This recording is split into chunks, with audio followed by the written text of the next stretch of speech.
Hello friends, welcome back to our channel. आज जो भारतीय संविधान और राज्य व्यवस्था की क्लास में आगे बढ़ते हुए हम बात करेंगे मौलिक अधिकारों के अंतर्गत अनुच्छेद 21 की बात करेंगे। इसकी पिछली क्लास में हमने आर्टिकल 20 की बात की थी, जिसमें हमने देखा था कि किसी भी व्यक्ति को जब पुलिस गिरफ्तार करती है मतलब जो जब गिरफ्तार करती है तो उसको अपना अपराध सिद्ध करने के संदर्भ में क्या क्या अधिकार प्राप्त है उनके बारे में हमने देखा था। आज जो हम देखेंगे अनुच्छेद 21 और अनुच्छेद 21A देखेंगे, जिसमें बात की गई है प्राण एवं दैहिक स्वतंत्रता की। फ्रेंड्स, इसे समझने से पहले आपको यह जानना होगा प्राण एवं दैहिक स्वतंत्रता का मतलब क्या होता है। इसे यहाँ से जो प्रश्न बनता है वो ये बनता है कि कौन कौन से अधिकार जो हैं इसे प्राण एवं दैहिक स्वतंत्रता के अंतर्गत शामिल है। फ्रेंड्स, चलिए बात करते हैं, हम इसकी आर्टिकल 21 की बात करते हैं और देखते हैं इसका दोस्तों मतलब क्या है। फ्रेंड्स, ध्यान पूर्वक समझिएगा कि जो व्यक्ति होता है, कोई भी व्यक्ति हो, तो मानव होने के नाते उसके पास में कुछ अधिकार होते हैं। जैसे कि एक क्या है, व्यक्ति है, समझिएगा, मैं इसे बाद में मिटा दूंगा, समझाने के लिए बना रहा हूँ। जैसे मान लीजिए कोई क्या है, व्यक्ति है। भाई चित्र अच्छे से नहीं बनते हैं तो आप समझिएगा। ये क्या है, कोई व्यक्ति है ऐसा मान लीजिए, ठीक है। अब इस व्यक्ति की क्या है, पेट है, तो इसे क्या है, भूख लगेगी। भाई प्राकृतिक तरीके से पाचन क्रिया होती है तो इसे क्या करना पड़ेगा, उत्सर्जन भी करना पड़ेगा। बोलने के लिए मुंह दिया गया है तो बोलने के लिए भी प्राकृतिक तरीका है। तो ये जो भी एक मानव होने के नाते व्यक्ति के अंतर्गत प्राकृतिक व्यवस्था की गई है, वही क्या है, प्राण एवं दैहिक स्वतंत्रता है। एक व्यक्ति को स्वतंत्रता पूर्वक जीने के लिए, गरिमा के साथ जीने के लिए ये सभी बातें आवश्यक हैं। क्योंकि देश आजाद हो चुका है, कोई व्यक्ति किसी पर नियंत्रण न कर सके, सरकार की तानाशाही न चल सके, पुलिस की तानाशाही न चल सके, इसलिए प्राण एवं दैहिक स्वतंत्रता जो है आर्टिकल 21 के अंतर्गत दी गई थी। तो एक व्यक्ति होने के नाते, एक मनुष्य होने के नाते जो प्राकृतिक तौर पर व्यवस्था दी गई है, उस व्यवस्था को पूर्ण रूप से प्रदान करने के लिए यह अधिकार प्रदान करता है। जैसे कि मेरे मतलब खाने की प्रक्रिया है पेट के अंदर, तो मुझे भूख भी लगेगी, पाचन क्रिया होगी, उत्सर्जन भी करूंगा, तो ये क्रियाएं किसी भी स्थिति में नहीं रोकी जा सकती हैं, चाहे देश में नेशनल इमरजेंसी भी क्यों ना लगी हो। आपसे पूछे हुए कौन से मौलिक अधिकार हैं जो देश में इमरजेंसी के टाइम पर भी कभी रुकते नहीं हैं, अर्थात निलंबित नहीं होते हैं। अभी आपने देखा होगा, मैं एक उदाहरण की बात करता हूं, मेरे साथ में भी ये घटना हुई थी, परंतु मैंने इसी का जो है उपयोग किया और जो है समझाया, मुझे जो है पूर्णता के साथ में जो है कार्य करने दिया गया। कोविड-19 लगा हुआ था। कोविड-19 लगा होने के बावजूद जो लॉकडाउन लगा हुआ था, किसी भी व्यक्ति को बाहर नहीं जाने दिया जा रहा था। परंतु जो है क्या है, एक व्यक्ति है, भूखा है तो आटा लेने तो जाएगा ही, दुकान तो जाएगा ही। तो इसी बहाने जो है जब मैं निकला तो मुझे इस बात से मतलब रोका गया कि जो है कोई भी अधिकार नहीं है इस टाइम पर, जो है इमरजेंसी है, महामारी है और लॉकडाउन के समय पर सभी अधिकार निलंबित हैं। तो इस बात का मेरे द्वारा जिक्र किया गया और मुझे वहां से जाने दिया गया कि हाँ भाई ये तो जरूरी है। तो प्राण एवं दैहिक स्वतंत्रता वही है जो एक व्यक्ति होने के नाते एक व्यक्ति को उपलब्ध है। तो ये किस में दी हुई है, आर्टिकल 21 के अंतर्गत दी हुई है। इसका मतलब होता है दोस्तों, इसे जीवन जीने का अधिकार भी कह दिया जाता है। क्या कहते हैं, जो ये प्राण एवं दैहिक स्वतंत्रता है, इसे जीवन जीने का अधिकार भी कहा जाता है। इसे जीवन जीने का अधिकार भी कहते हैं। इसे क्योंकि जीवन के लिए जो मूलभूत आवश्यकताएं होती हैं उसको ये क्या करता है, अधिकार देता है। चलिए बात करते हैं कि कौन कौन से आखिर अधिकार हैं जो प्राण एवं दैहिक स्वतंत्रता के अंतर्गत शामिल हैं। सुप्रीम कोर्ट ने विभिन्न मामलों में क्या की है, संविधान की जो है, भारत का इंडियन कॉन्स्टिट्यूशन है, उसकी व्याख्या की हुई है और बताया हुआ है कि ये अधिकार जो है आर्टिकल 21 के अंतर्गत शामिल हैं। चलिए देखते हैं वो कौन कौन से अधिकार हैं। तो आप सबसे पहला देख पा रहे हैं, ये अधिकार है विदेश यात्रा का अधिकार। दोस्तों, अगर विदेश यात्रा की बात करेंगे कि विदेश यात्रा का अधिकार, आपसे प्रश्न क्या पूछा जाएगा कि विदेश यात्रा का अधिकार किस अनुच्छेद के तहत शामिल है, तो अनुच्छेद 21 में प्राण एवं दैहिक स्वतंत्रता में शामिल है। कहानी को ध्यान से सुनिएगा दोस्तों। मेनका गांधी जो थी, ये विदेश यात्रा करना चाहती थी, गरिमा के साथ में विदेश यात्रा करना चाहती थी। इनका पासपोर्ट और वीजा जो है क्या कर लिया जाता है, जमा कर लिया जाता है, नहीं दिया जाता है। इनके द्वारा सुप्रीम कोर्ट में केस किया गया और सुप्रीम कोर्ट ने इस बात का जिक्र करते हुए कहा कि विदेश यात्रा जो है अनुच्छेद 21 के तहत प्राण एवं दैहिक स्वतंत्रता है। तो किस केस में यह बात कही गई थी? 1978 में जो मेनका गांधी वाद हुआ था। सभी वाद याद नहीं रखना है, कुछ बातें आप ध्यान दे सकते हैं। जैसे यहाँ पर ध्यान देना है कि मेनका गांधी वाद 1978 का था। उस केस में सुप्रीम कोर्ट ने विदेश यात्रा को अनुच्छेद 21 के तहत शामिल किया था। दूसरी बात करें, शीघ्रता से सुनवाई करने का अधिकार जो है आपका क्या है? अनुच्छेद 21 के तहत प्राण एवं दैहिक स्वतंत्रता है। क्या मतलब है दोस्तों? बेगम हुस्नारा खातून बनाम शीघ्रता से जो मतलब ये मामला था 1978 का ही ये केस है। बेगम हुस्नारा जो है उनकी एक वकील थी जिनका नाम था कपिला हिंगोरानी, उनकी वकील का नाम था। उन्होंने जो है उनके केस को दर्ज करवाया और कहा कि हमारे केस को सुनवाई करने के लिए एक व्यक्ति के पास में शीघ्रता सुनवाई का अधिकार होना चाहिए। सुप्रीम कोर्ट ने इस बात को माना है और कहा कि शीघ्रता से सुनवाई करने का अधिकार भी एक व्यक्ति का अनुच्छेद 21 के तहत शामिल अधिकार है।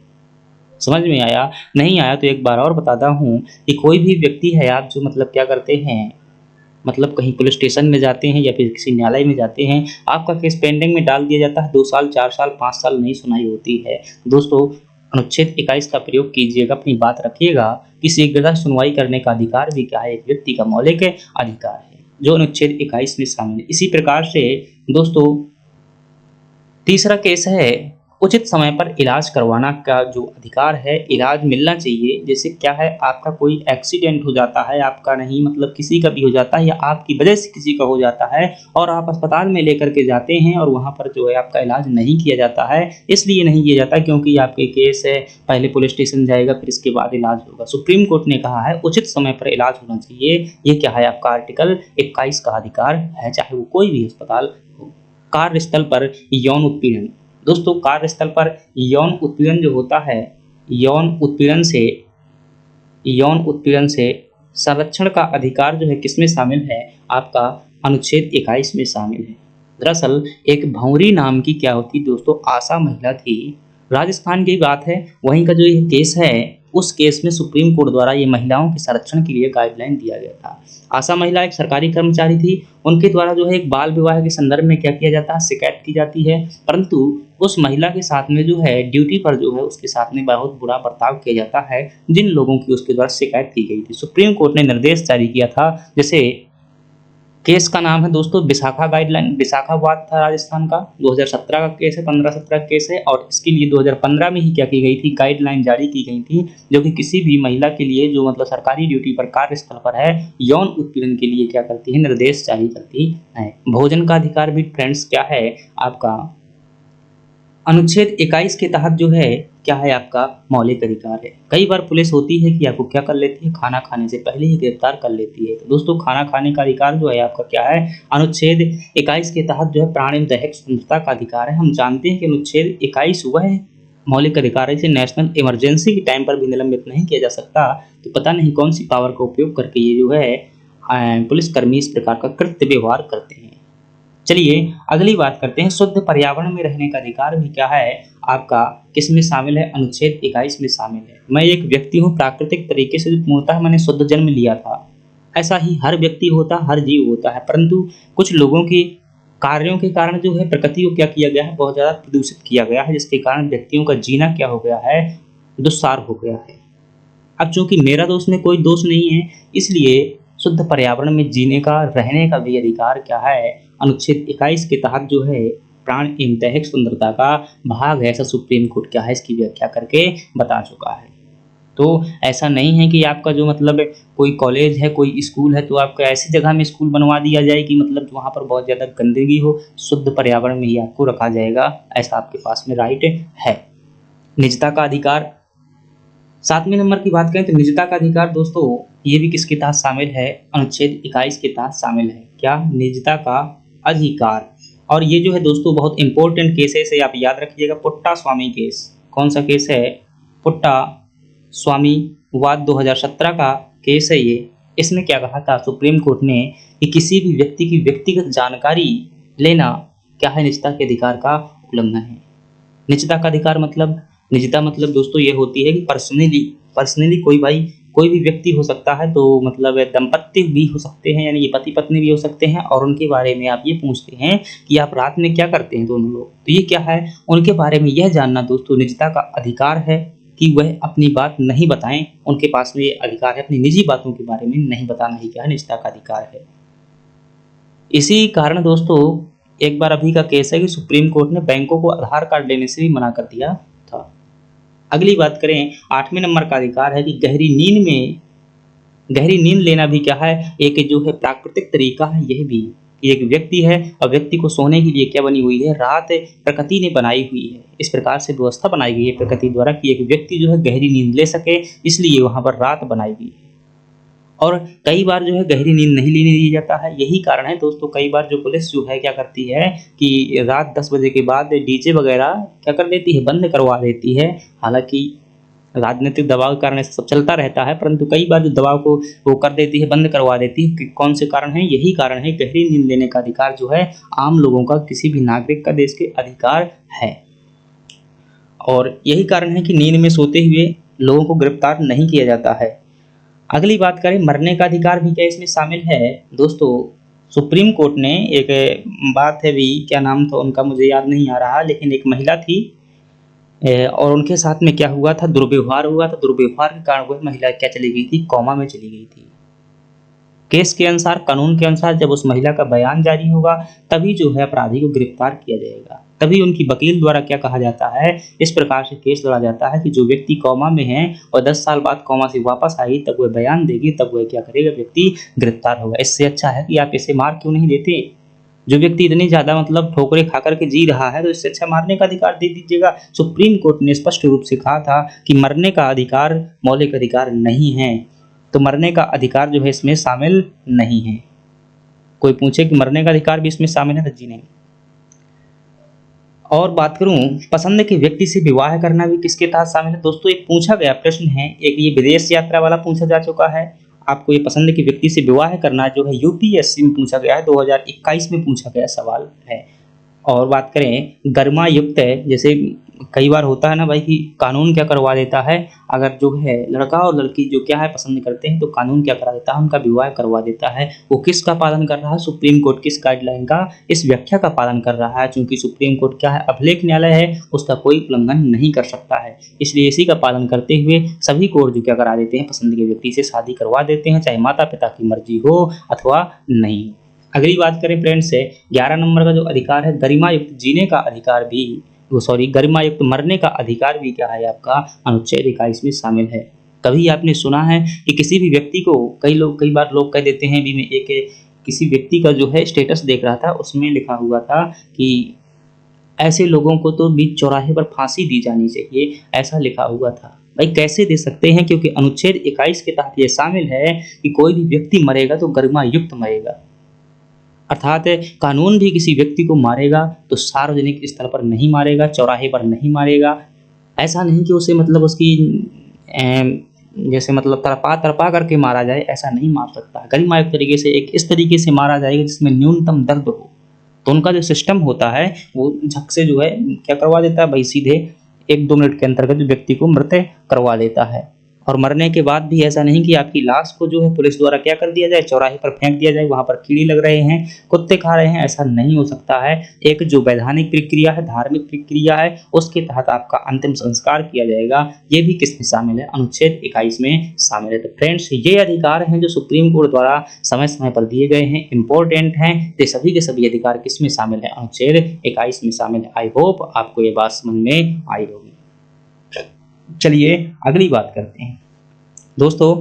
अनुच्छेद 21 में ही एक नया आर्टिकल जोड़ा गया था जिसका नाम है अनुच्छेद 21A, और इसके तहत ध्यान से समझिएगा, संविधान का जो एक अनुच्छेद है जिसका नाम है आर्टिकल 45।